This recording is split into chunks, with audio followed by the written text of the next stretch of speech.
Kama katika msikiti unaoswali imamu wako anapenda kusoma walfajr na wewe unapenda kumuiga kwa ajili ya kujifunza, basi kuwa makini na aya hizi 5, maimamu wengi wanazikosea.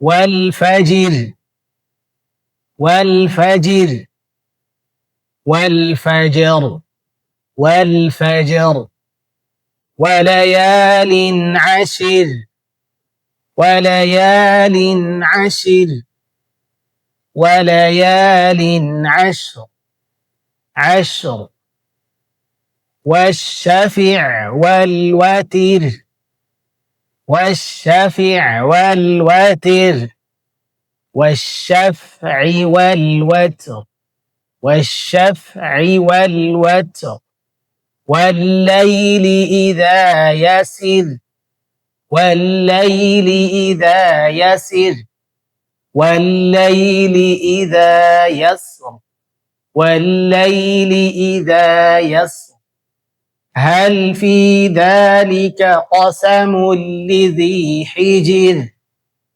حجر، هل في ذلك قسم لذي حجر، حجر.